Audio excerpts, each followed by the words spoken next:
All right, welcome. All right, here we go. Welcome, everyone. Thank you for joining me today for this 2-hour masterclass on emotions. And emotions are extremely powerful, but they are our guidance system.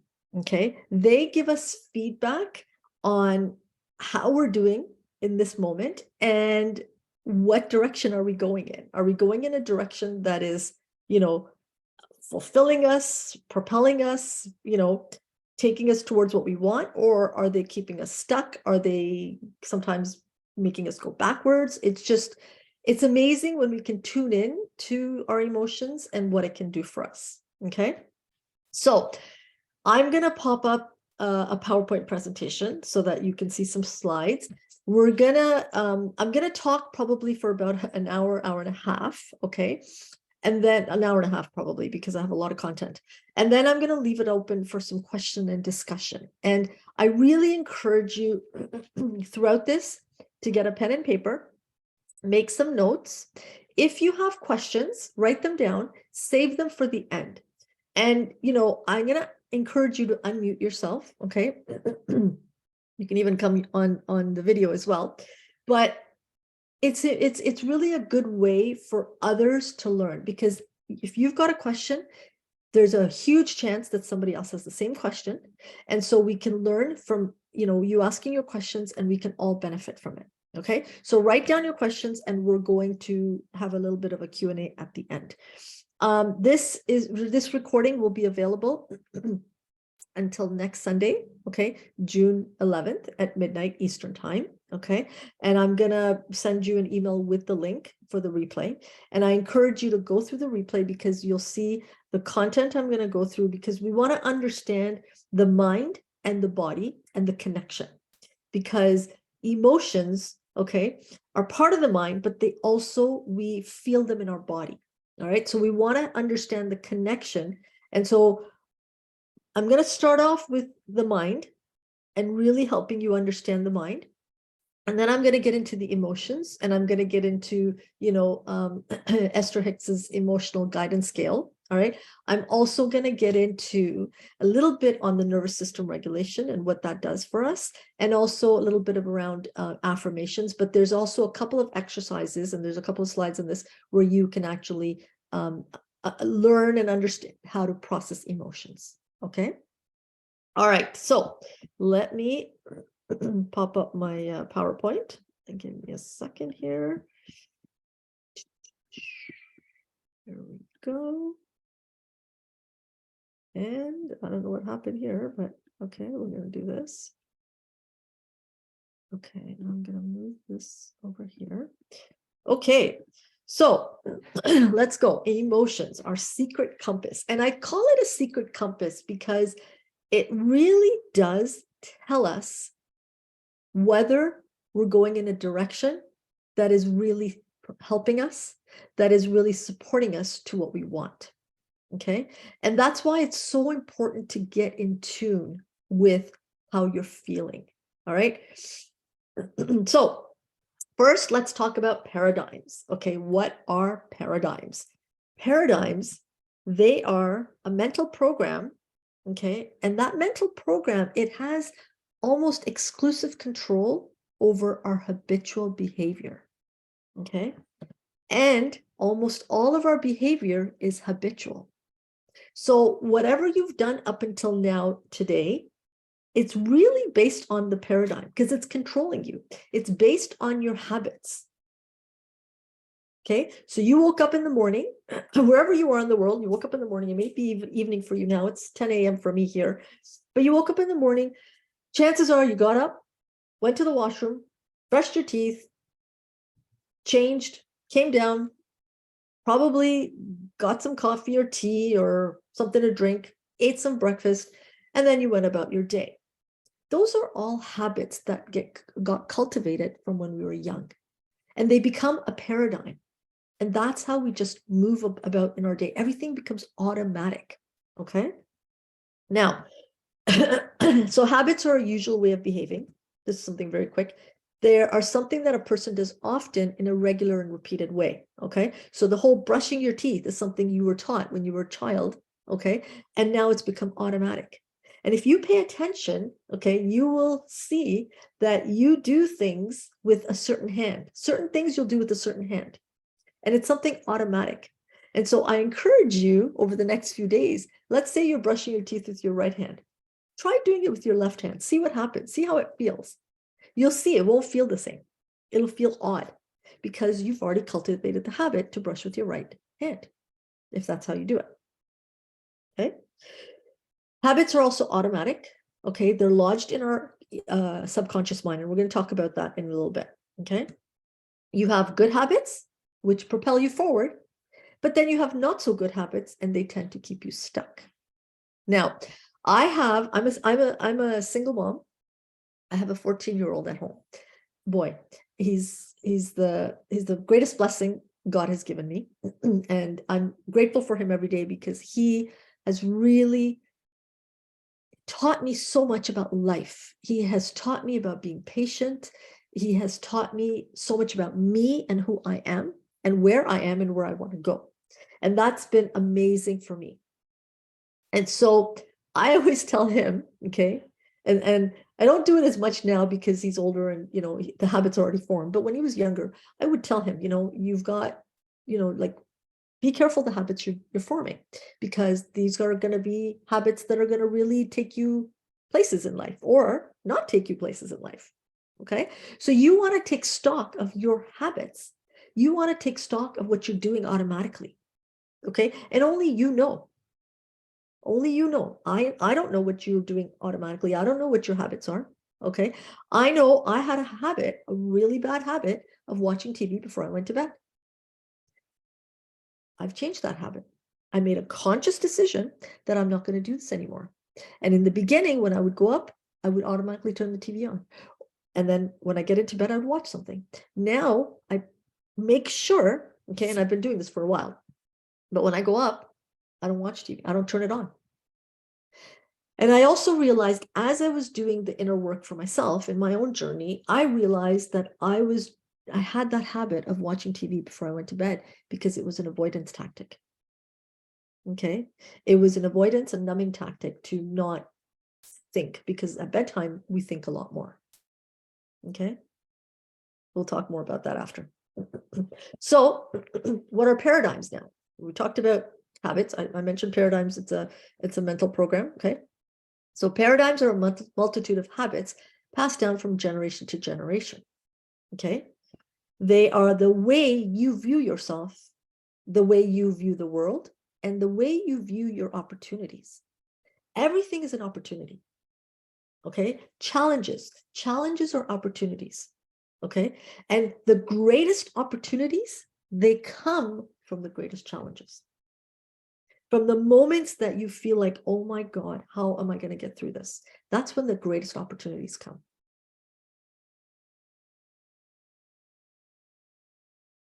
Paradigms also are how you approach change and challenges. So I just talked about challenges. Okay. Change is inevitable. It is inevitable. Everything is constantly changing, constantly. Personal growth, it's a choice. How you embrace the change is the key. Okay. Now, it's all about awareness, your awareness of you. People will come and go in your life, but you will always be with you. Situations will happen in your life, but you will always be with you. No matter what happens, you will always be with you. So the greatest gift you can give yourself is to become aware of who you are, where you are, and where you want to go. Okay? So awareness is the key. And personal development is rampant everywhere right now. Okay, go on YouTube, you'll find it. Go on Facebook, you'll find it. Instagram, wherever you go, TikTok, whatever, you will find lots of stuff around personal development. But really, the crux of it is about you and self-awareness and getting to know who you are. Okay? It's all about the mind. Okay? It's all about your marvelous mind. We have been blessed by God, universe, whatever you want to believe in. Okay. I believe in God. You may not, and that's okay. But there is a power. All right. There is a power. And we believe in a power, whatever you want to call it. Okay. And so God, that's what I'm going to call it, has given us this amazing, marvelous mind. But most of us have not been taught about it. Most of us, okay, not only have not been taught about it, but most of us don't understand how to utilize it. That's the key here. Okay, that's the key. So let's look at the mind and paradigms, because there's a big connection. Okay, let's look at your paradigm. So make sure you're taking notes here, please, because these are critical things that I'm going to talk about now.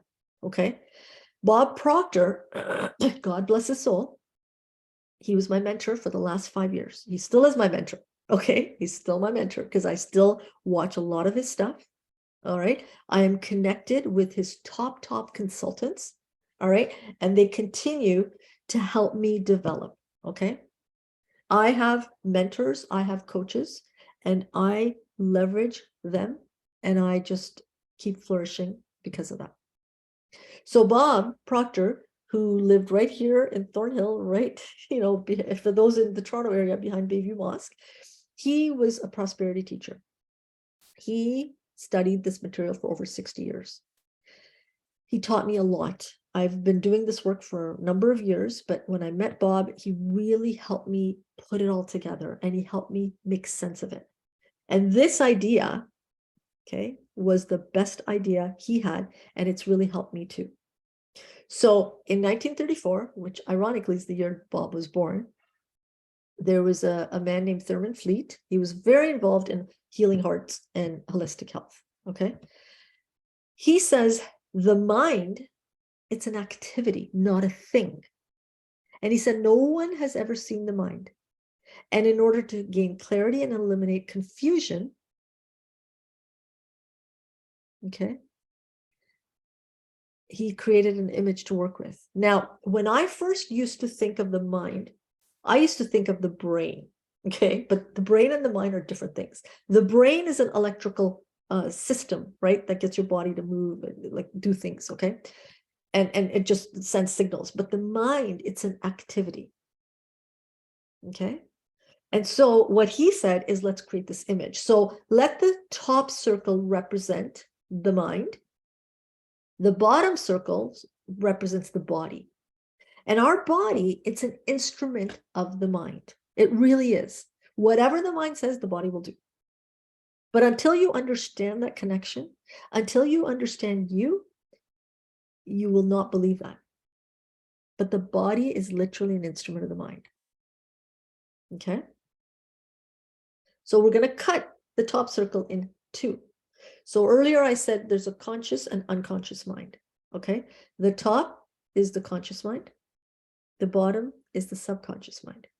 And they're very connected. All right. And I'm going to go into details on those just in a minute. And then the bottom, as I said, the bottom circle is the body. Okay. And Bob always used to tell me that this is the greatest idea he ever learned. Now, that diagram, we call it the stick person. At Proctor Gallagher Institute, we call it the stick person, which is Bob's company. So let's go through it one more time with some details. All right. So you have your conscious mind, subconscious mind. You have the body. Your conscious mind is your thinking mind. Okay. This is where we generate our thoughts. And we are in complete control of our thinking. Nobody can make you think something you do not want to think. My son, even when he was younger, maybe when, like when he was a child, I was the one who was, cultivating him, nurturing him, supporting him, and making suggestions to him. But as he got older, I can't make him think what he wants. He thinks what he wants. I can support him, I can guide him, but ultimately he's thinking what he wants. So our conscious mind is where our thinking mind is. It's also the part of our mind that our senses are. Hear, see, smell, touch, and taste. Okay, now we are all conditioned to live through our senses because that's how we see reality. Okay, if any of you have studied Dr. Joe Dispenza, okay, he talks about the quantum realm. The quantum realm has nothing to do with our senses. The quantum realm is 4D. 3D, which is now here, is where we are, where our senses come in. So right now you're seeing things, okay, because you're using your senses. You're hearing things because you're using your senses. Okay, but that's all part of our conscious mind. And we need our conscious mind to get to our subconscious mind. Now, intellectual faculties or higher mental faculties, as some people call it, those are key. They're also part of our conscious mind, but they're key. They're key to connecting ourselves with that quantum realm that Dr. Joe Dispenza talks about. So we've got our will, we've got our perception, reason, memory, imagination, and intuition. And those faculties are instrumental in helping us create the life we want, in helping us, process things, in helping us, propelling us forward. Okay. But most of us don't know about these intellectual faculties or have lost how to use them. So imagination, we used it a lot when we were children, but then we stop using them. Okay. So most of us have stopped using those, but they're the key. And then we just get focused on our senses. Okay. Now the conscious mind, it's the mind, part of the mind where we have choice and we have free will.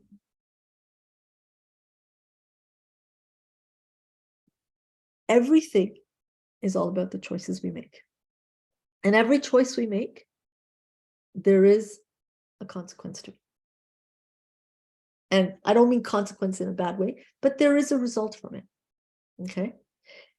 This part of the mind is also where we can understand the past and the future tenses.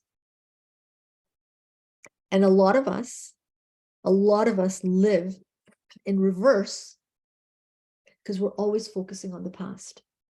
We're always thinking about the past. Coulda, shoulda. And then we end up living in reverse. And we're it's like we're driving a car looking at the rear view mirror. That's what we're doing. Or we get caught up in the future. Okay. So we don't know how to live in the now. We get caught up in the future and we start to worry and we use our imagination against us. Okay. So think about that for a second. Ask yourself, what choice am I making right now? Is this choice going to move me forward? Or is this choice going to keep me stuck in the past? And only you know the answer to that. Only you know, because you're the one who is thinking. Now, the subconscious mind, this is the part of the mind where our feelings are. It's the feeling mind. And this is 95% of our being. Okay, the conscious mind is only 5%. Some say even 3%. Okay, but it's the subconscious mind that is the feeling mind. It's the 95 to 97% of our being. Okay, this part of the mind has no choice. There's no judgment. There's no concept of time. It's all about the now, the present moment. That's all it is for the subconscious mind. Okay. And the beautiful thing about the subconscious mind is it can't differentiate between something real or something imagined. This is the part of the mind where all of our programming or our paradigms reside. So our beliefs, whatever you believe in, and beliefs just get formed over repetitive thinking. That's all how beliefs get formed. Okay. So I'm good enough. I'm not good enough. If you keep telling yourself I'm not good enough, that's going to be the belief that you're going to have deep within your subconscious mind. And then that's going to prevent you from a lot of things in life. Mindset. Okay, we always talk about mindset. Mindset is all subconscious mind. Habitual behavior, subconscious mind. You use your conscious mind to get to your subconscious mind. Self-image, how we see ourselves. And you can never outperform your self-image. So if you have a belief that I'm not good enough, well, you're going to see yourself as not worthy and not being able to do things. And then you're not going to be able to do things. The last masterclass I had was around self-image. I hope you had a chance to watch it. I hope you've been doing the homework. And I hope you've been reading your new self-image. Your values, they're also part of the subconscious mind. And then our emotional reactions come from our subconscious mind because it's our paradigm that's controlling us. And the paradigm is all of that, those together. Okay? The good news is there are two ways to change the paradigm, to change the programming, to change the subconscious mind. And those are repetition, constant spaced repetition. So it's not a one-time or a couple of day thing. Some instances, it takes a long time. Some, it happens like this. Now, an emotional impact is something that can happen, bam, just like that. However, a lot of the times, emotional impacts do the opposite and they take you in reverse or they keep you stuck. Okay? So you have to be aware of what's happening. And so what happens is you have a thought which generates a feeling in you, and it puts your body into a vibration.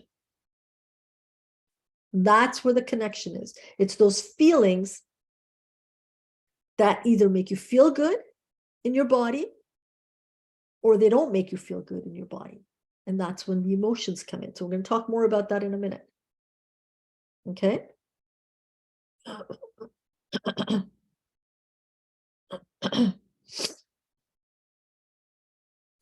Now, it's the vibration that the body is in that will move us into action.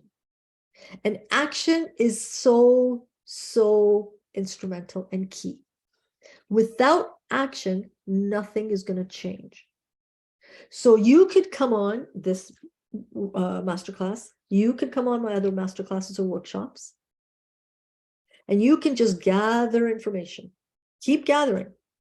But until you do something with that knowledge, you're not really learning. You're not changing anything. So it's the embodiment of what you're learning and applying it to your life that's going to, when you put action into it, that's going to change your results. Okay?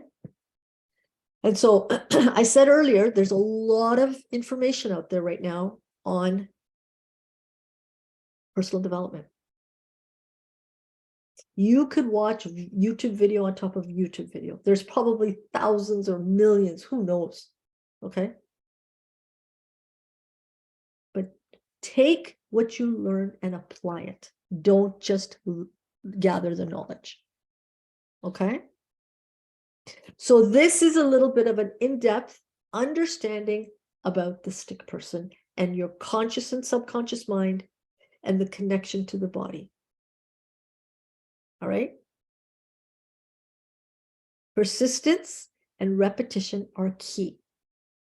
So I said to you earlier that beliefs get created when we have one thought and we keep repeating that thought, then it becomes a belief. So if at any point in your life when you were younger, let's say you were in school and you had a test and you failed it and you got emotionally involved with that, maybe then you started telling yourself, and maybe not loud, but just in your mind, and there's that inner dialogue you're constantly having with yourself, right? Michael Singer in Untethered Soul, he has a whole chapter on it, your inner roommate. Okay, that inner roommate tells you when you fail that test, I'm not good. And you keep telling yourself, I'm not good, I'm not good. That becomes, I'm not good enough. And then later on in your life, when you're trying to do things or new things, that belief stops you because you now think you're not good enough.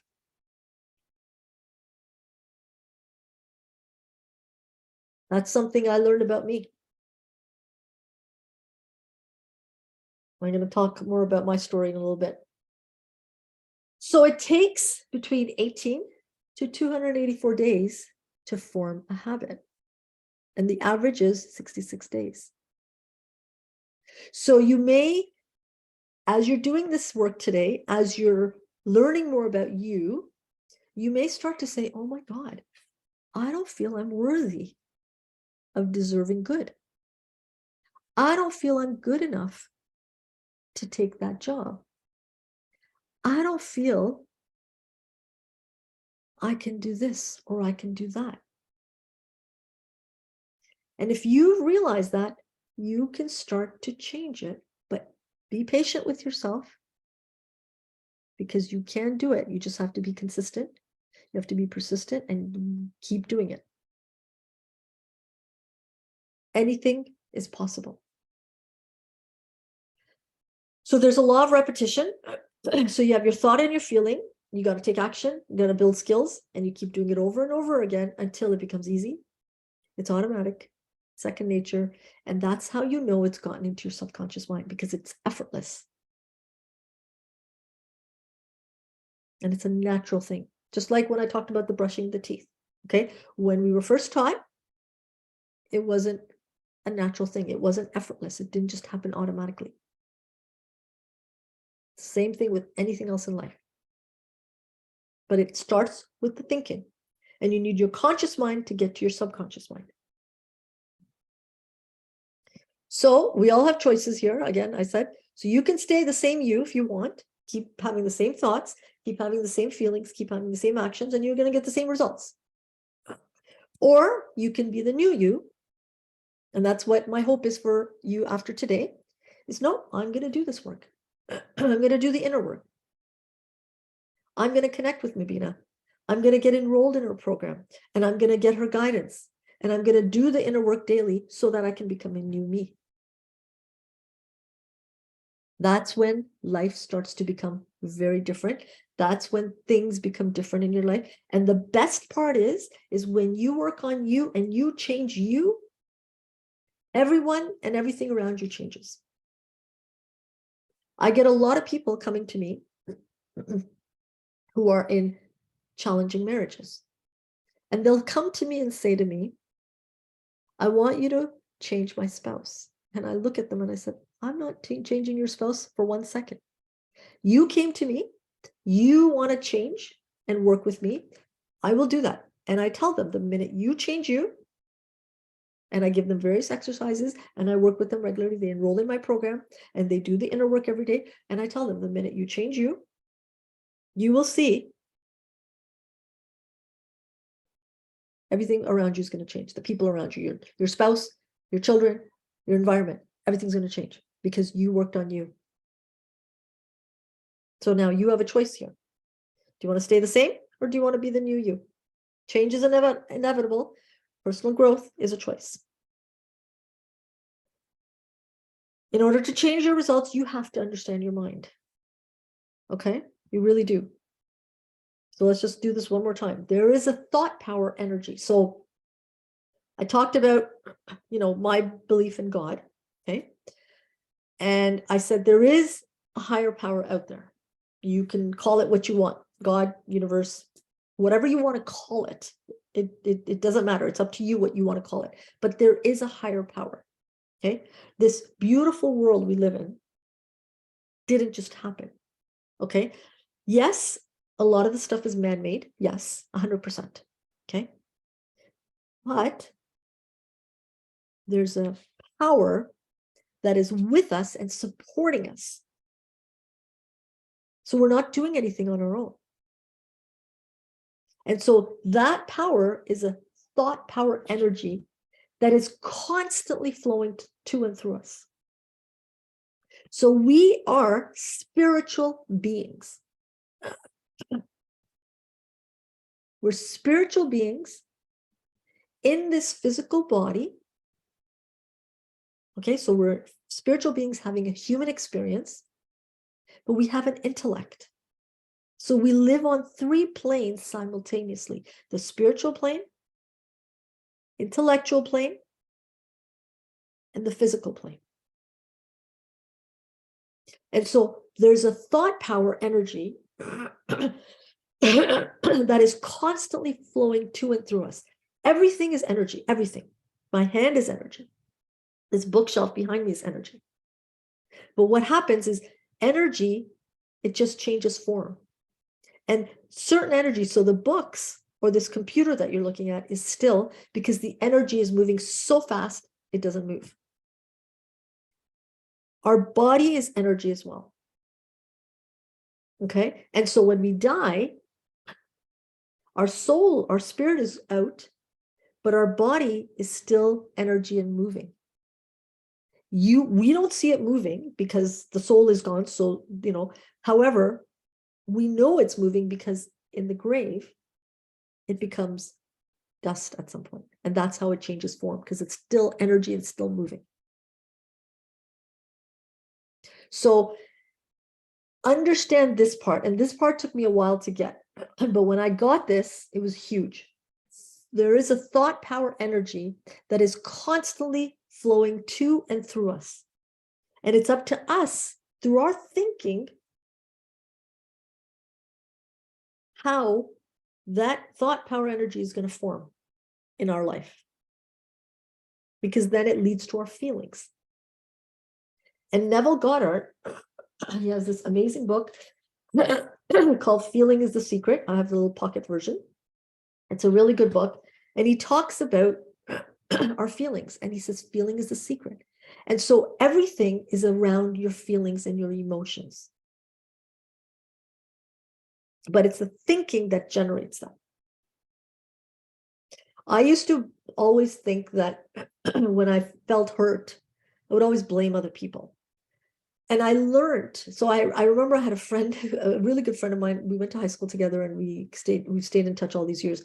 She would always tell me, you are feeling hurt not because of somebody else, but because of you, because of how you're perceiving something or how you're thinking about something.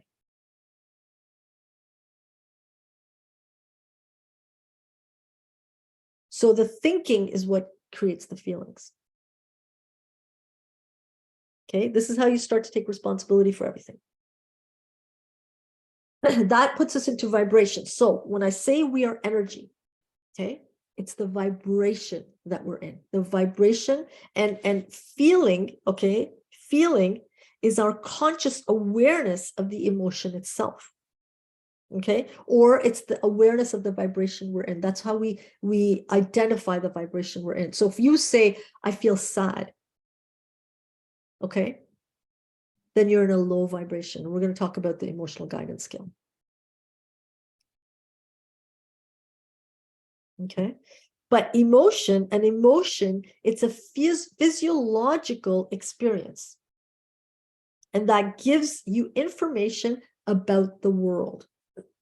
It's a complex reaction pattern, okay? And it's determined by the significance of the event.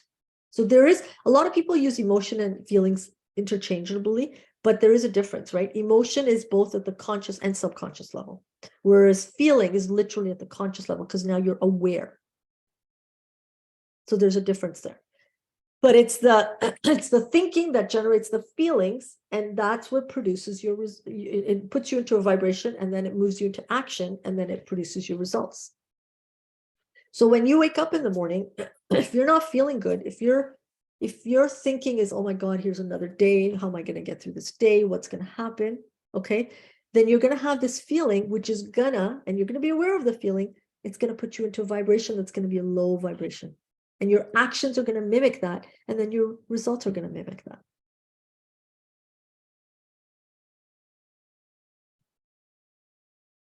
Okay, so this 1 is your thinking, 2 is your feelings, 3 is your action. That constitutes your attitude. Okay, that constitutes your attitude. I'm just gonna do this for a second because I have a question here. that, okay, I don't know. Okay, so I'm just going to do this one more time. Okay, sorry. Okay, so that constitutes your attitude. All right, now, so it all stems back to you. Remember, I said you are always going to be with you. You are the most important person in your life. We've been conditioned to think our parents are more important, our children are more important, our spouse is more important, our siblings are more important. Yes, they're all a significant part of our lives, but ultimately you are the most important person in your life because you control you. You are always going to be with you. So it all stems back to you. And only you can control you. I can't control you. You can't control me. I can't do this inner work for you. You can do the inner work for yourself. And I've had clients who've joined me in this program, who've made the time and money investment, but they don't do the work.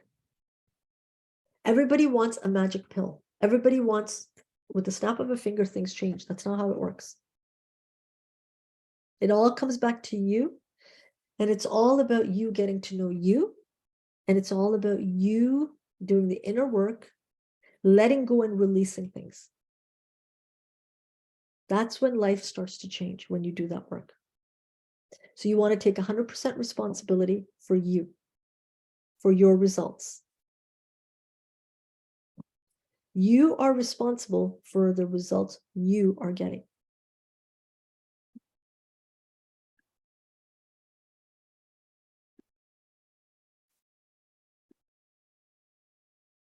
And you want to take an honest look at your attitude, and you want to review it every day.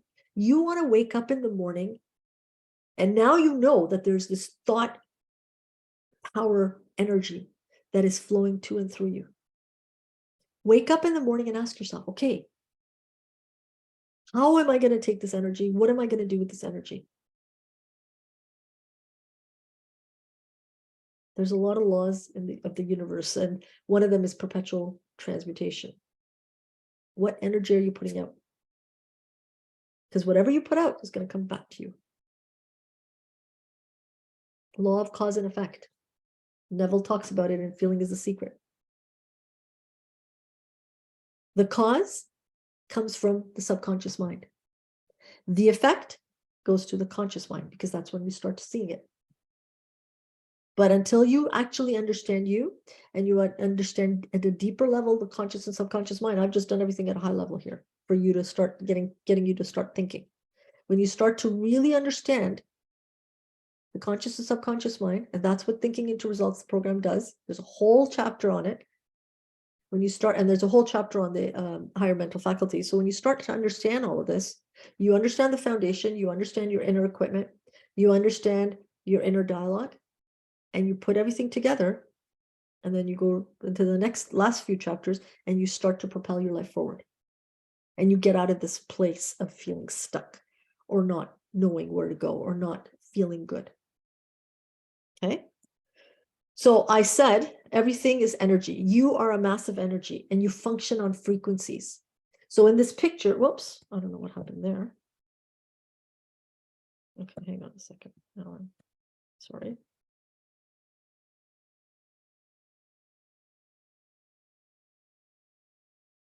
So in this picture, you can see that the outer part, the energy is emitting from us. We are emitting this energy.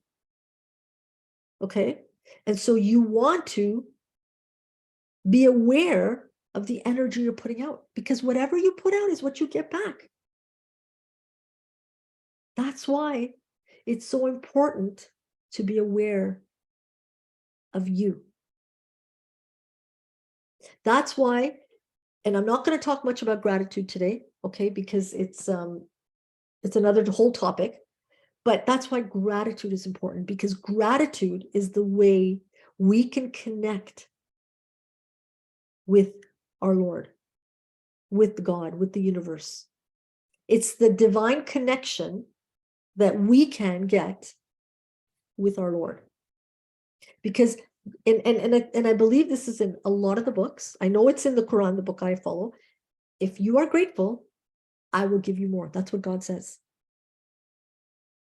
And in the Science of Getting Rich, there's a whole chapter on gratitude. So I encourage you to get that book and read that chapter.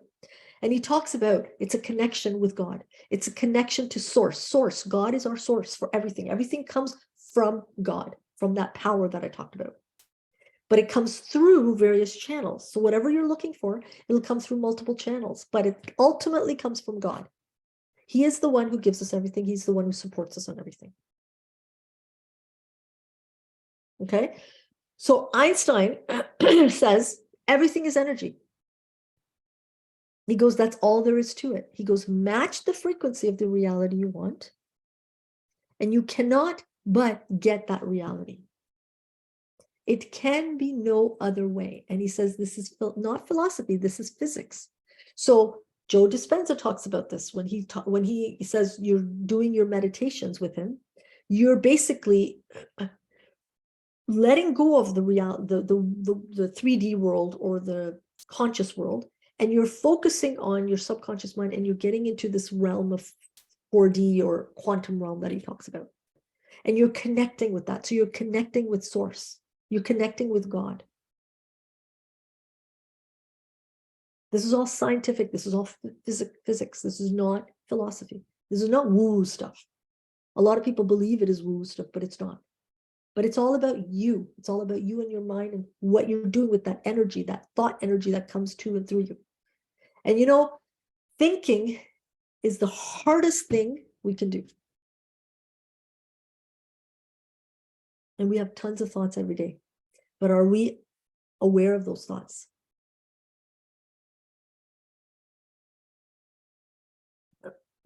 So now let's talk about emotions. Okay. So emotions, they are simply energy in motion. They drive our behaviors. Okay. So everything is energy. That's why I say emotions. Okay. And again, emotion is a physiological experience, and it gives you information about the world. It's a complex reaction pattern that is determined by the significance of the event. Okay. They are ways in which we feel the energy of experience.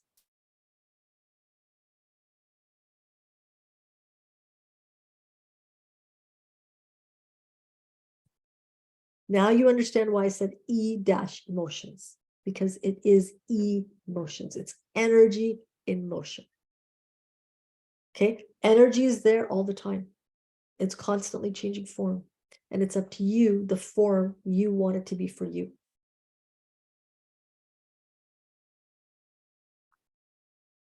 So emotions are our internal communication from our subconscious mind to our conscious mind. So if you remember the stick person, our thinking mind, our thoughts lead to our feelings. So if our emotion is low or we're not feeling good, it's an internal communication. It's our guidance system for our beliefs, our paradigms, and our values. Okay? It's giving us feedback on how we're doing, on where we're going, on what we're accomplishing. It's a key element to understanding ourselves. All emotions are good because their purpose is to provide us with information, direction, and motivation in our life. And it also tells us what keeps us on track for what's important to us, to let us know how we are doing in our world right now in this moment.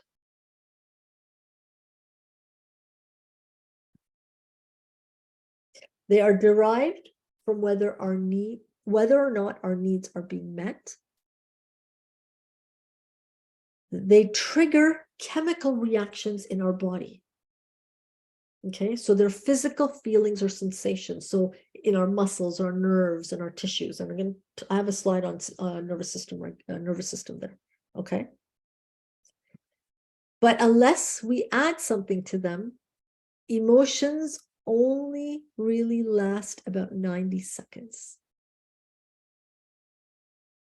And so a flood of chemicals are going through our body for 90 seconds. That's what happens with emotions. Okay. And they're movable, they're changeable, and they're transmutable. And so when I say unless we add something to them, so let's say you're driving, okay, and somebody cuts you off. You are angry. You feel it in your body. You tense up. You could just sit there for that 90 seconds and say, okay, I'm feeling angry right now. I'm just going to let it flow through me, pass through me, and that's it. And in 90 seconds, it's done and over with. However, if when the situation happens and you sit there and you say, oh, how can he do that? How can he cut me off? Doesn't he know how to drive? What's he doing? He could have hit me. We could have gone into an accident. If you do all of that, that 90 seconds has now become maybe 30 minutes. And if you come back to it again, it might be even longer. And in different situations in our life, those 90 seconds turn out to be a day, a month, a year, or decades. And so I want to share my own story here. For those that don't know me, I am actually, and you can't tell here because of the way this thing is, but I utilize a wheelchair to move around. I'm not able to use the function of my legs. And so at the age of 18 months old, I was born in Tanzania, and I went to a neighboring country, the Republic of Congo, or Zaire, and I had a vaccine, cholera vaccine, and I had a reaction to it. I was walking before that because I was 18 months old. I had a reaction to it. From start to finish, 7 to 10 days, they did a couple of exploratory surgeries and everything. But anyways, I had a high fever, seizures, and all that. And after everything settled, I was no longer able to walk. Now, I was 18 months old. My conscious mind did not develop yet. So when we're babies, it's only our subconscious mind that's wide open. That's why we're taking everything in from our environment, from our parents, other people in our lives, whatever they're saying as babies, we're taking it in. Our conscious mind doesn't really develop till age 7 and older. Okay, because that's when we're able to start thinking and direct things. So up until then, our subconscious mind is wide open. And so a lot of the things that surface later on in life, it's surfacing from childhood. Because when that subconscious mind is open, our paradigms are being created. Our beliefs are being created. Our self-image is being created. And so for me, when I was 18 months old, a lot of these things started getting created in that traumatic experience for me. And what I ended up doing is I ended up burying those emotions. Now I'm grateful we came to Canada when I was in 1974, and I was young, and I went through all my schooling here, and I even have a degree from University of Toronto, and I'm very grateful for all that. It was a great decision on my dad's part. And I've had an amazing life. However, on the inside, there was a lot of things that were not okay. And much of it came from that situation. Much of it came from the emotions that I never learned how to process. And I just buried them. And they kept coming up in different stages in my life. And it wasn't until I did the inner work where I processed those emotions, I allowed them to surface, I allowed myself to feel them and then release them. I did a lot of forgiveness work, and we're not going to talk about forgiveness here because that's another whole thing. But I've done that, and I continue to do that. And so those buried emotions, they surfaced in multiple ways. Overwhelm was a key way that it surfaced. It surfaced as overwhelm, anxiety in some moments, And a lot of different bodily actions or reactions, I should say, were happening to me at different stages in my life. But it wasn't until I understood this work, until I understood the mind and the mind-body connection, that I was able to recognize what was happening to me, that I was able to do the inner work to let go and release and move forward in life. It wasn't easy. It was very painful. A lot of tears, a lot of tissues. But I got through it as I did the inner work.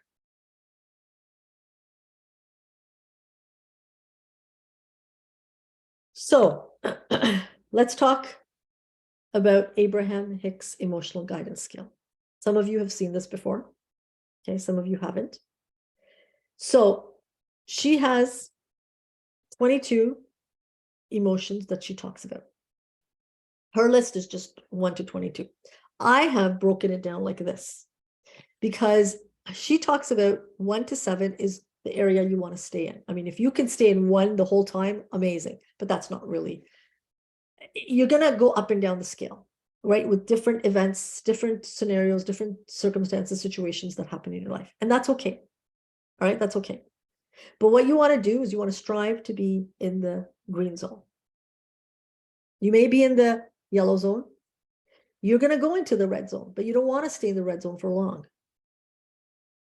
And you can't go from, 22 straight up to 1 in an instant. It's not going to happen. It's not possible. But you want to look at this and you want to understand where you're at. And then you want to process the emotion that's not serving you, that's not going to move you forward, and let it go. So when you're in the red zone, you want to move up. So if you're feeling, let's say you're feeling jealousy. Jealousy and envy are interesting emotions because they're evidence that what you want, right? You're going to feel jealous or envious because somebody else has what you want. But they're evidence when you look at the other person that if they can do it, I can do it. So you want to take that and you want to change the emotion and you want to start getting, you can move up to anger or you can move up to discouragement. So you're moving up. So it's better to have a discouragement feeling than a jealousy feeling. The more you stay in the red zone for most of your day, that energy you're putting out is going to come back to you. So you want to change it.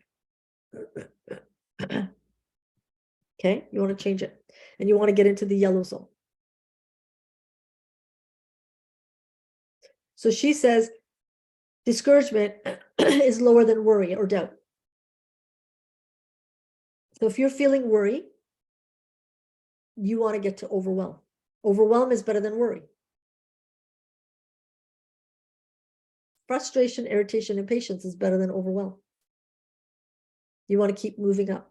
And ultimately, you want to get to the green zone. And you want to go up and down within the green zone.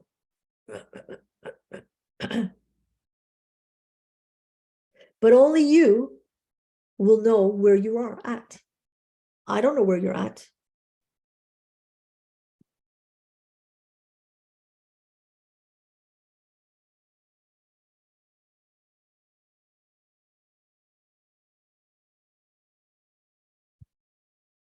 So oftentimes we fall into victim mode. I know because I was there for a good chunk of my life. I was blaming a lot of things. I was blaming my disability. I was blaming the people around me. And people who blame are victims. And victims always lose. So this stems back to taking responsibility, 100% responsibility for you and your results. Yes, situations happen, circumstances happen. And so for me, it was unfortunate at 18 months what happened to me. the trauma I experienced. But rather than staying in that victim mode place, I took responsibility for how I was feeling, for the emotions that I buried, that I harbored for years. And I decided I was going to do something about it. Because I'm in control of me. I've been blessed with an opportunity to have this human experience. I've been blessed to nourish my soul. And I've been blessed with this intellect that I can use, now that I understand it, to serve me. And so I started to do the inner work. And as I said, it was not easy, but I kept going because repetition is the key. I kept going. And it was just amazing.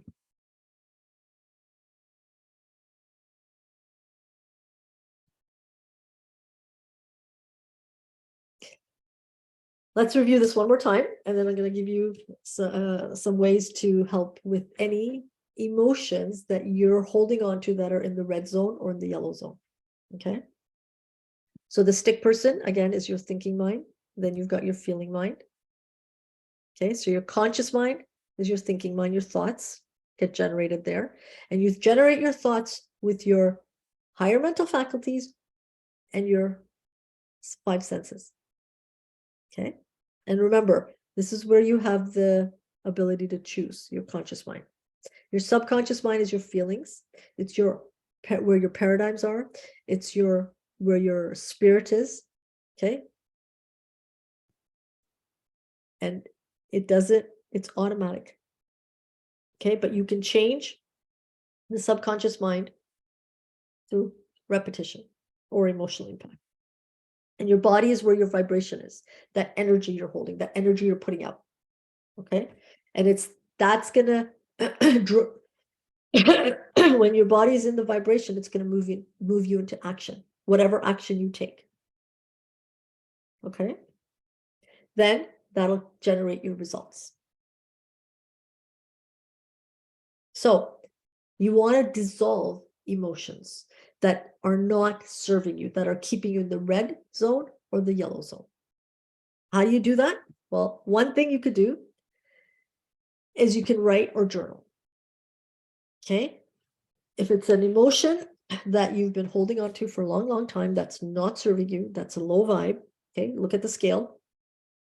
Take a clean sheet of paper, write how you feel, everything about it, all the details of the experience, whatever the experience is. It could be a traumatic experience like what I did. It could be an experience with your parents. It could be an experience with your siblings. It could be an experience with your children.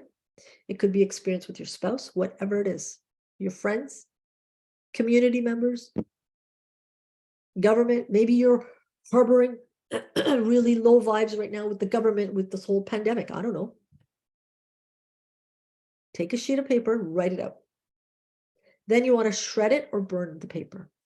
And while you're doing that exercise, it's a symbolic exercise, but you want to thank it and you want to release it. Okay, I'm releasing this. And while you're doing these exercises that I'm sharing with you, take a moment, do some deep breathing, and just ask God or that power, whatever you want to call it, to help you. Ask God that, you know what? I'm doing this to become better. I'm doing this to nurture my soul. I'm doing this to, cultivate a better soul for when I'm done having this human experience. Please support me, guide me, help me release, help me let go. If you have that conversation with God, He's there supporting us 100% of the time. 100%, I can guarantee that to you. But we've got to do our part. If we don't do our part, how can we expect him to do his part?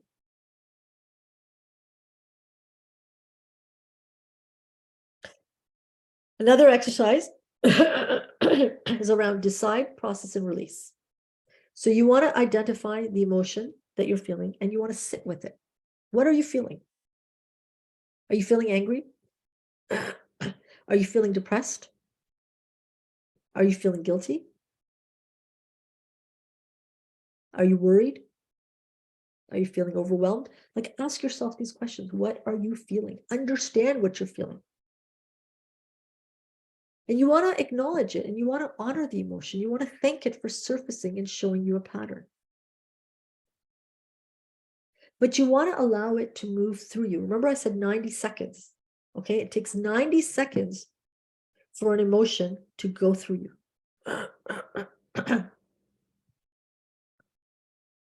So ask yourself, where am I feeling it in my body? Am I feeling it in my shoulders and my neck, my head, my stomach, my legs? And then you want to let it go. And you want to, again, be aware and tell the emotion your guidance is appreciated.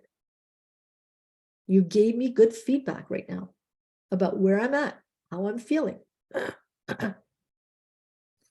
But now you can leave. But it's a decision you've got to make that you're going to let this go. And until you make that decision, it's going to keep coming back to you. And this is the mind work. This is the mindset work, the inner work.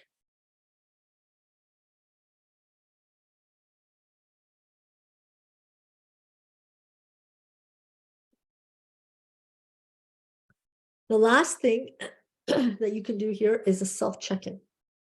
And many of you probably have that one-page JPEG that I put out around doing a self check-in throughout the day. And I recommend you do it sometime once in the morning, sometime once in the afternoon, and in the evening. And you ask yourself these questions. How am I feeling right now? What have I been thinking about?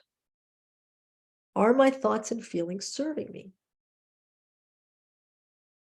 If they're not serving you, let them go. Take that moment to sit with that emotion. Take that moment to, feel it. And know that it's just chemicals moving through your body and it's going to go. I can't tell you the countless times I've done that.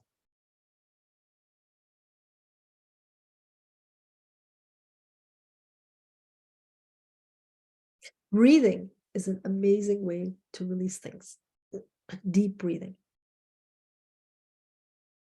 Taking just a moment and just do 5 deep breaths.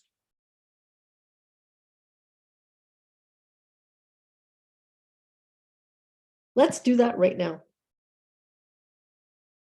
I'm going to put my timer on my phone for 55 seconds. Here we go. Okay, let me do it. I love the number 55. And so I'm going to put the timer on for 55 seconds. In 55 seconds, we can all do 5 deep breaths. Okay. And I want us to do it now because I've talked a lot. Some of you may be feeling overwhelmed with, wow, this is so much information. How am I even going to do this? How am I going to get started? So let's do some deep breathing and release it. And all I want you to do is when I put the timer on, we're going to just close our eyes and we're going to take 5 deep breaths. So breathe on the count of 4 and then breathe out. I'll guide you. Okay. All right, let's go. Close your eyes, get comfortable. Inhale. Exhale.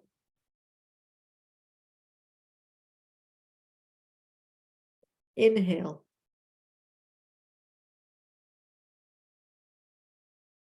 Exhale.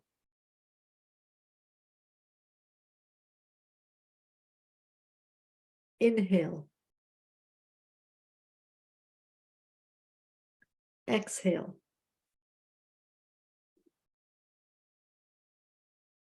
Inhale. Exhale.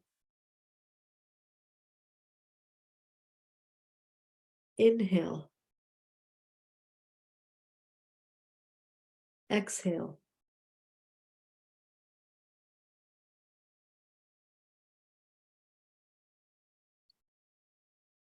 There we go.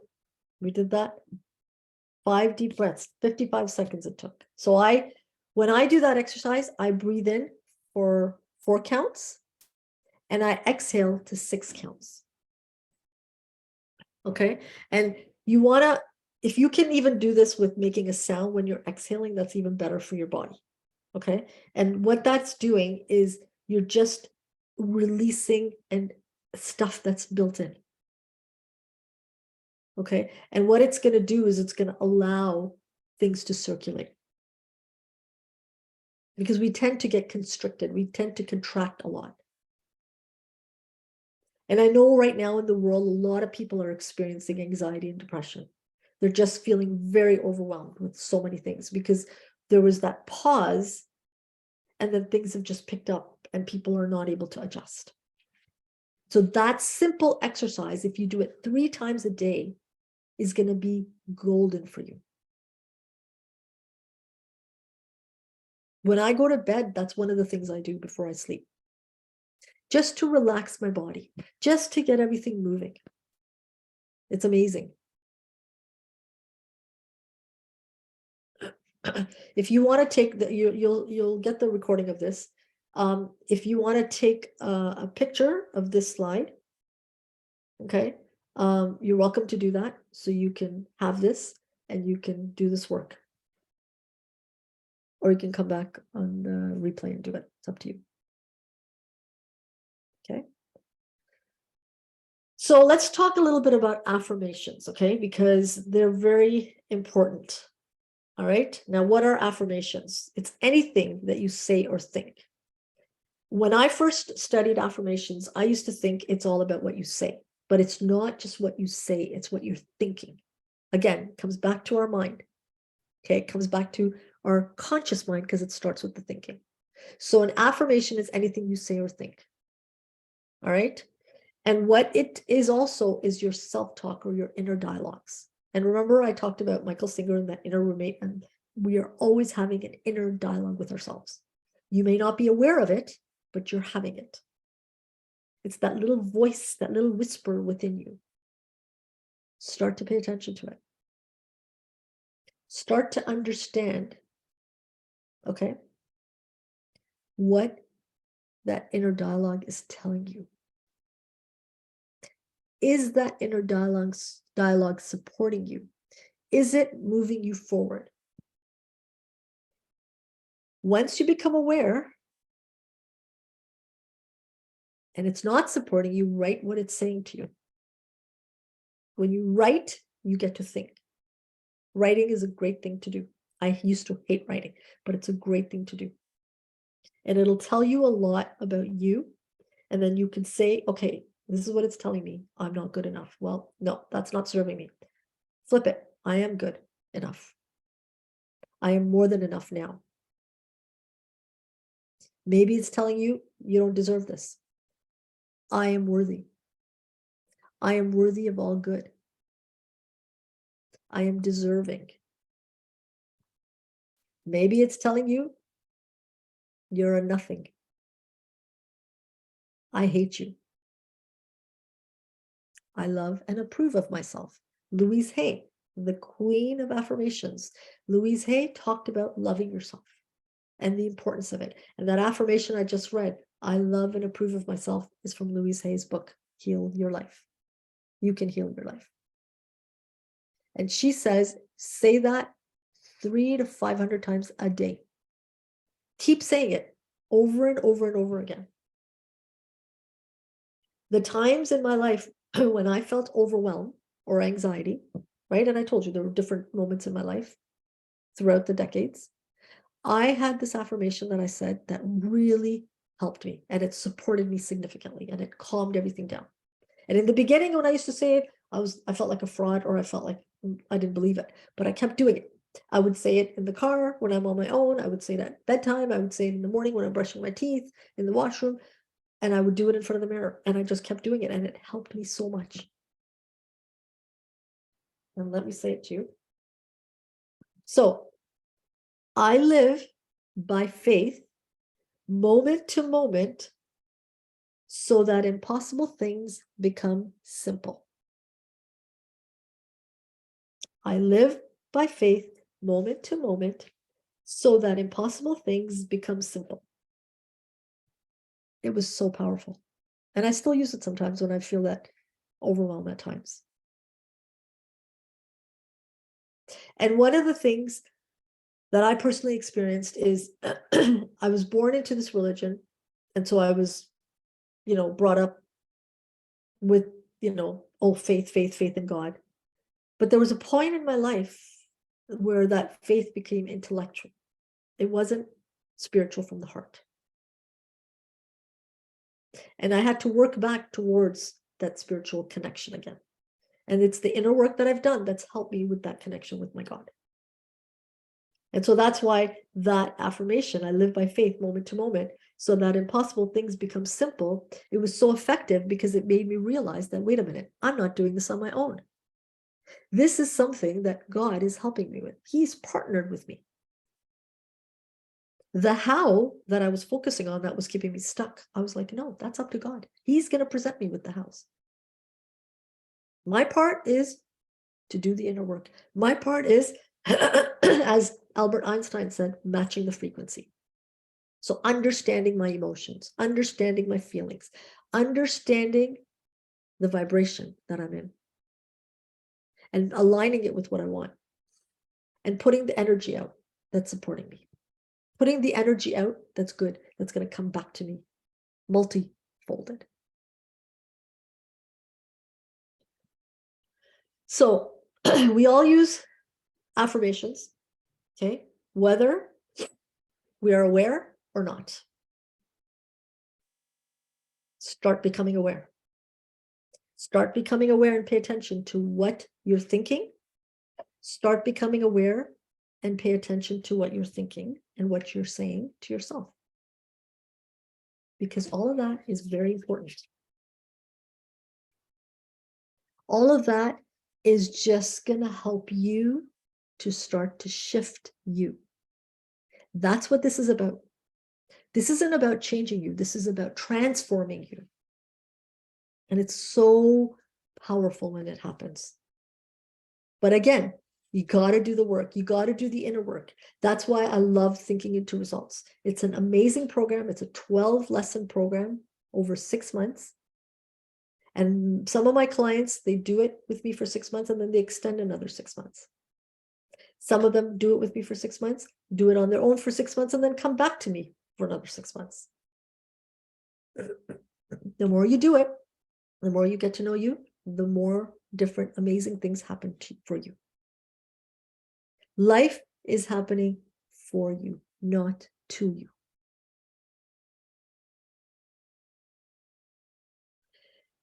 Affirmations can be positive or negative, but without awareness, you will not know.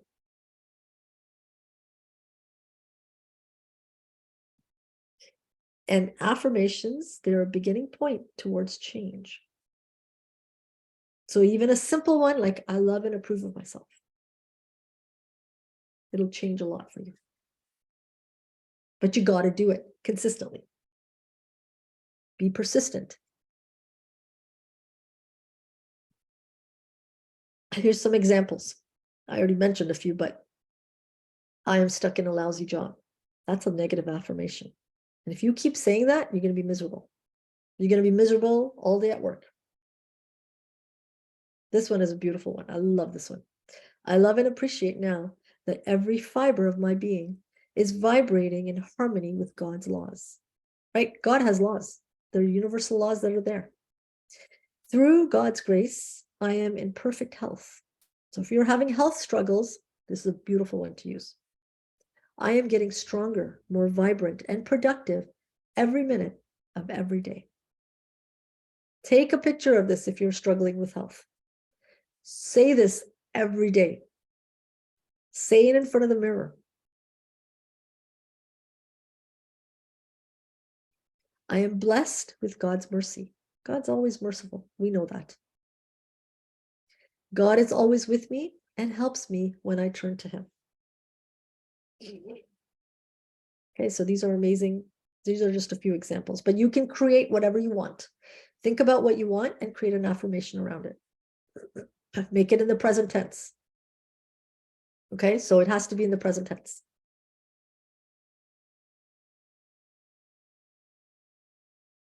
Repeat it throughout the day to yourself out loud or in your mind. Okay, so sometimes I'm somewhere and I'm feeling a little off and I'll just keep repeating things in my mind. I actually tend to, and a lot of you guys know this, I don't know where they are, but I have a set of AirPods, okay? And now with technology, and because I wear a scarf, a hijab, it's even more easier.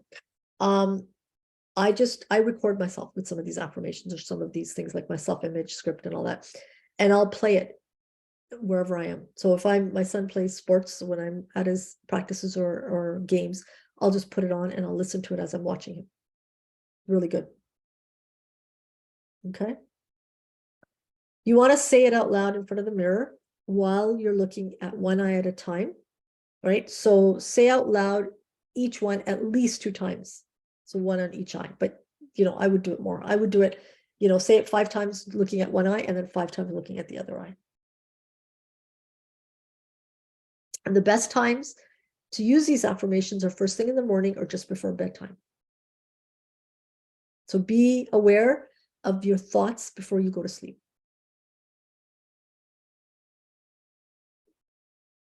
Don't watch the news, especially at bedtime. Don't watch it. It's not a good thing to do because there's a lot of negativity in the news. And you don't want to get emotionally involved with any of that. You may not even be aware, but you are, if you're not aware and you don't reject things, you're going to get emotionally involved. Now, let's talk a little bit about the nervous system. What time is it? Okay, we have time still. Okay, good. All right, so the nervous system, this is the body now, okay? And they're all connected. You've got your sympathetic system, which is your sorry, it's supposed to be flight, fight, freeze, and fawn. I forgot an L there. Okay, so it's your flight, fight, freeze, and fawn. Okay. Then you have your parasympathetic system, which is your rest, digest, your heal, your restore. Okay. You want to be in the parasympathetic versus the sympathetic. However, the sympathetic is there for a reason. Okay. You need that fight or flight at moments where there's threat. There's a danger. So if you're being chased by a bear, you want to be able to run. That's when your fight or flight kicks in. Okay. But sometimes you get into this freeze or fawn place. But you also want to get to a place where you're relaxed, you're calm, you're at ease. When we are relaxed, when we are in a state of calmness, we can be creative. We are God's highest form of creation. We're creative beings. We are always striving for more. Whatever that more is for us, right? That thought energy power is coming through and through us, and we want to strive for more. But when we're in a calm, relaxed state, then we can be creative. So be aware of the state you're in.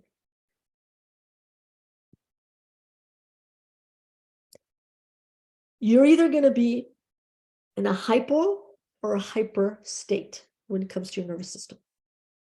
So hypo is the numbness, or it's like you're hitting the brake in your car, and it connects to the freeze fawn. Okay. Or you're in a hyper place, so you're overwhelmed and you're accelerating significantly. And you don't want to be in a hypo, you want to be in a balanced state, but you're going to get into times where you're going to be either in a hypo or hyper. Okay. I remember, so I'm a single mom. I became a single mom a little over 10 years ago now. Okay.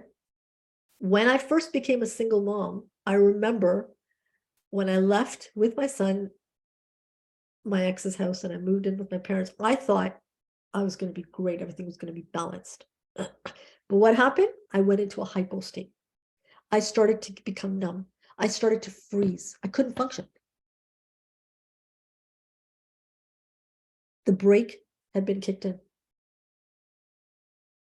And so when I was in that state, I had to upregulate in order to create a balance. So upregulating is, putting in more energy, right? You want to fire more nerve cells. You want to press the gas pedal to get you going again. But there have been moments in my life where I've been in a hyper situation. So when I was overwhelmed, I remember when I became a mom. I still remember that day when they gave me my son for the first time. It's the most precious moment of my life. But it also kicked in the hyper state for me because overwhelm kicked in. It was beautiful. I loved it. He's the greatest gift to me, the greatest blessing God has given me. But it generated a hyper reaction in my body, in my nervous system, because I didn't know what to expect. The fear of the unknown, the whole, oh my God, how am I going to do this? And when I became a single mom, my son was like a little over 4. Although the hypo kicked in, there were moments the hyper kicked in. How am I going to do this as a single mom in a wheelchair? So in those moments of hyper, I had to downregulate. So you want to bring down and calm things down.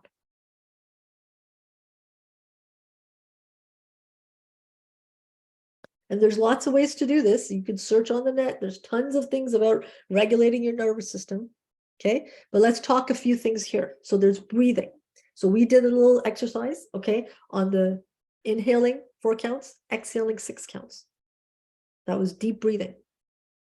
There's box breathing that you can do as well, which is 4 counts, inhale, 4 counts holding it, 4 counts exhale, 4 counts holding it, and doing the cycle again. And I think they recommend 5 times to do that. So that's called box breathing. Again, it's all about regulating the nervous system. Then there's meditation. You could do a meditation where you're just sitting in a quiet place and just focusing on your breath. Putting a timer on your phone and then just doing nothing, stilling that mind, quieting down the mind. That's a nervous system regulation technique.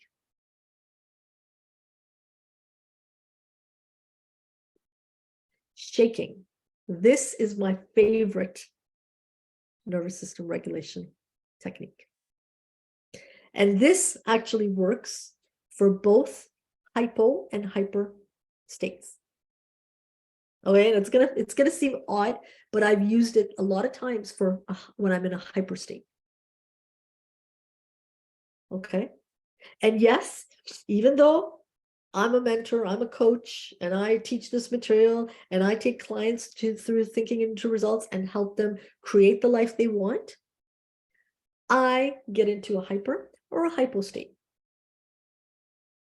because it's part of life. And it's okay. It's okay to be in a hyper state. It's okay to be in a hypo state. Just embrace it. Don't resist it. I don't resist it. And I do this for a living. Don't resist it. Just accept it. Embrace it. Feedback. That's all it is. It's giving you feedback about where you're at. And so the shaking is my favorite one that I use. And I actually have incorporated into my routine now, where I just take a few moments in my day and I shake it out. That's all you're doing. Okay, so you're gonna move your whole body and you're gonna shake it. And a lot of the times, and you could go in and you can find a YouTube video on this, but what you got to do is just start with one leg, just shake it, just like literally shake it. Okay, and then you do with the other leg, and you just keep doing it, and then you can even bounce your body up and down. Okay, what I do, because I can't do that with my legs, I do move my body like this, okay, but I do my hands and I literally put them on the side here and I flap them. I don't think I could show you this. Let's see if I can show you this in the video. So I just literally go like this with my hands, okay, and I just flap them. I flap them, then I go up here and I just move them, and I do it for like about a minute, minute and a half. right? Because I make it quite vigorous. I start slow and I make it vigorous and then I slow down. When I'm done, I will pause and I will take a deep breath in. And I'll exhale out. And I'll do that 3 times just to get it all out. And so even when I'm in a hyper state, okay, I will do that exercise and it will literally calm things down. So when I'm, the physiological response to an emotion can be something like, let's say, heart palpitations or racing heart, okay? That's like a hyper state. But what I'll do is I'll do that. And what I've done is I've expelled that excess energy. That's what I've done. I've expelled it out of my system.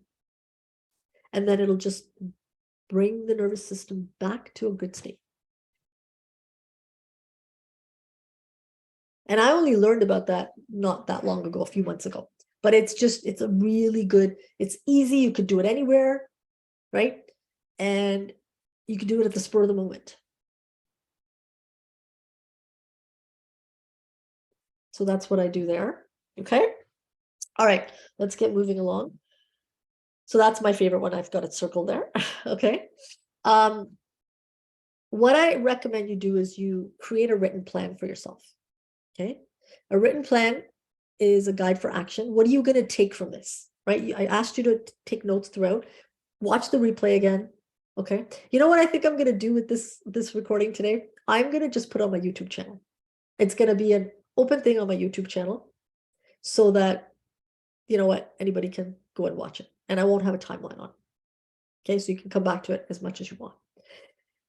Because I want to just I want to help. I want to support you guys in just creating change for yourself. I want to support you in feeling good because it's all about feeling, right?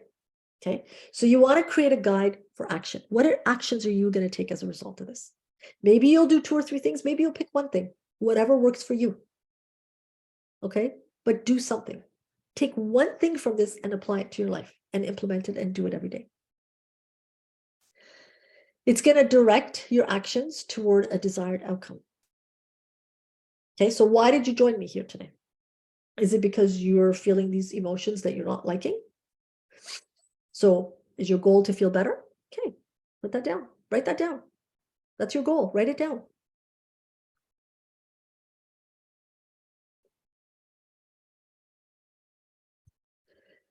It's going to help you with resource utilization and prioritization. That's why you want to write things down, okay? Create a written plan for yourself. And it's going to help you motivate you and it's going to help strengthen your commitment to it. And it's going to create some order in your mind. Okay? So create a written plan for yourself. Now it's all about a decision. It's a decision you've got to make that you're going to do this. It's great that you've come here today. It's great that you've been listening to me for an hour and a half now. It's great that you've, taken this and understood how the mind works, understood the emotions, understood, where you're at, but now you got to make a decision to do something with it. Because without action, nothing changes. Nothing changes. So your next steps are to create your stay in control plan and toolbox to use daily. You want to practice gratitude daily. Okay. Write out 10 things you are grateful for. Things you have already and things you want in the present tense. Okay. Use intention to get your brain to do the heavy lifting for you. So what is your intention? Why did you come on this masterclass with me? Use that intention to keep you going. Remember, there are 2 times a day that your subconscious mind is in a hypnotic state. First thing in the morning and last thing at night before you go to bed. Make sure before you go to bed, you make a request to your subconscious mind. And then you want to notice your own emotional impacts, and you want to be the bearer of the truth. It will set you free. And the last thing I'll say to you is when you feel like giving up, keep going. Remember, it takes time to change a habit. It takes time to change you. It takes time to cultivate and create the transformation.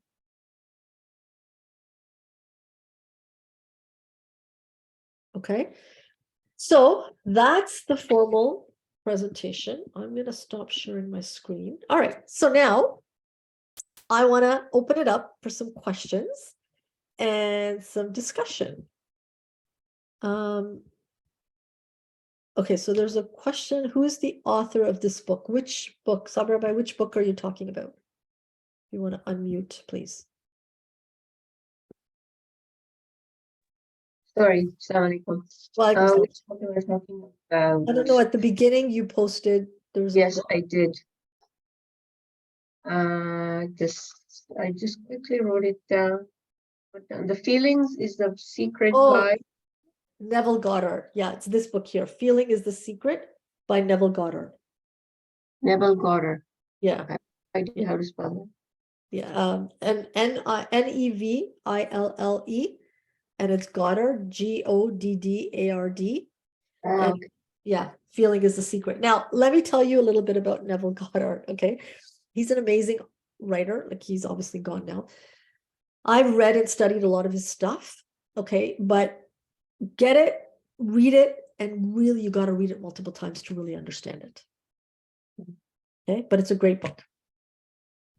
Sounds good. This is so it's a huge list of books to read. Yes, yes. Yeah. And they're always all heavy, right? Because I mean, in nonfiction, it takes time to get through them.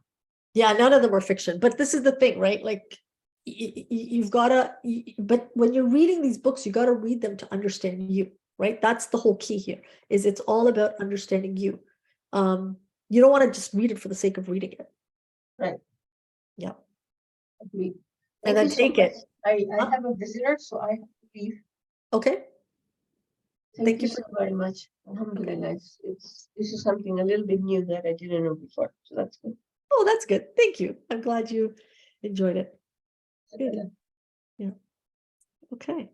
All right. And yes, Femidan made a comment that it is constant work. It is constant work, but I want to just say something. When you start to understand you, when you really get to know who you are and what you want, and you move in a direction, yes, it's something you got to do every day. However, it gets easier. You pick up things quicker. You're able to utilize tools that work faster. And I'm sure Femi can attest to that.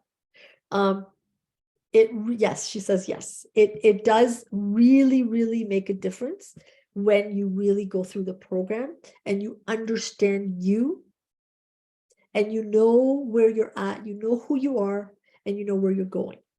And then you can grab, and this is what I say when I said, a lot of the people that enroll with me in Thinking Into Results for 6 months, right? They redo it themselves.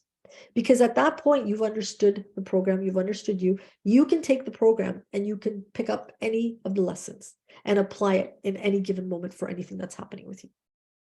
That's the beauty of it. And it's a digital program that you get for life. Okay, there's a participant guide that if you're local to me, I can give you a hard copy. If you're not, you would get a PDF version, which you can print. And you have that participant guide to go to for anything. And that's the beauty of this work. Yes, you're doing it every day, but as you get to know you, it gets easier. It becomes more automatic. You're cultivating the new habits. You're generating the new automatic vibration that you want to be in. And that's the beautiful part about it.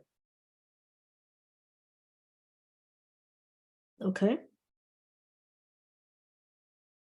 So are there any other questions that people have, comments, things that need some clarification for you or didn't make sense?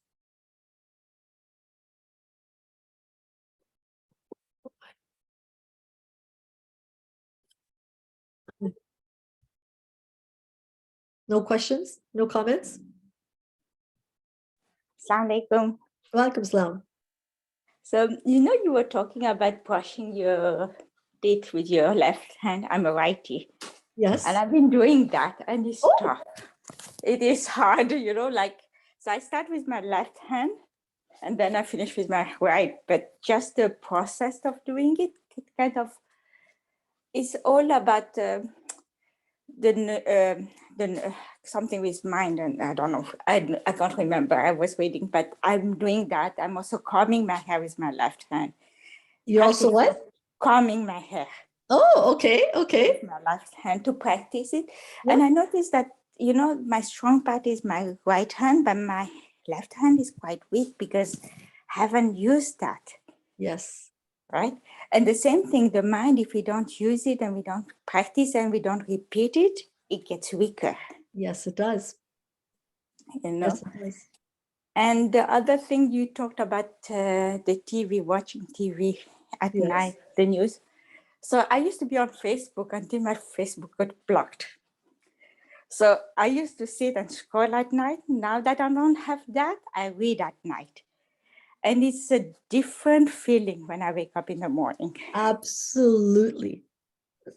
So I just wanted to share that.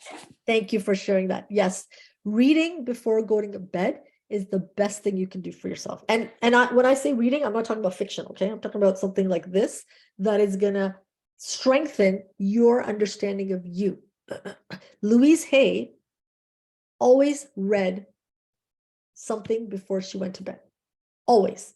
And Bob Proctor, the book Think and Grow Rich, is the book that he read for over 60 years. Not the whole book every day, but he would pick randomly a page on it, and he would read that page that day, and he would apply it that day for his life. Every day he did it for over 60 years. And so this is the one thing I'm doing too. Like Femida said, she's, her Facebook is gone. Now she's reading at night. I'm doing that too. I pick a different book and I read it, and I read it over and over again until that message has really gotten deep within me. Okay. And I don't spend like an hour or something. I'll spend like maybe 10, 15 minutes reading.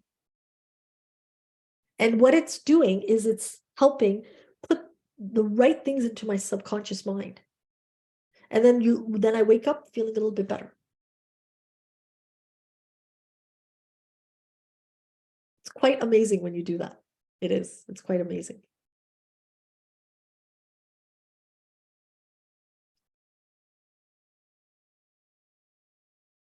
Are there any other questions or comments? Femida is a great student of mine. She did the program with me. And, she's able to be aware of things when things are not going in a direction that serves her. Okay. And, even we'll have that one-off conversation sometimes, or a one-off message. And, when I point something out, she knows exactly what she has to do now. So it's amazing how when you do the program, it just gives you that ability to just bounce right back. That's what it's doing for you.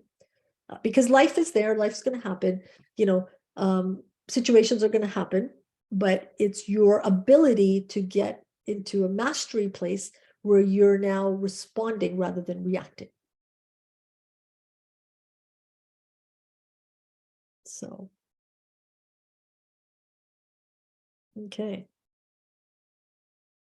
No other comments or questions?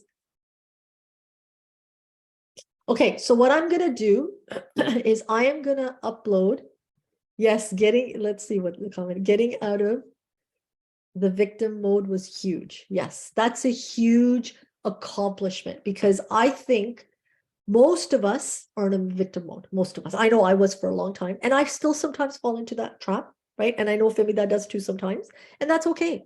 That's okay. It doesn't mean you're not, you're not working on yourselves. It doesn't mean you're not good enough. It doesn't mean anything. It just is. And it's, as soon as you're aware, you just know what to do to get yourself out of that victim mode. So what I'm going to do is I am going to put here in a second, I'm going to put my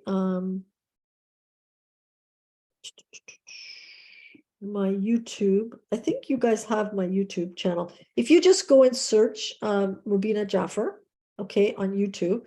Let me see if I can give you my handle. One sec. I'm just gonna put my handle on. How do I get to it? Customize channel. Let me see if I can figure it out. I'm gonna put my YouTube handle here in the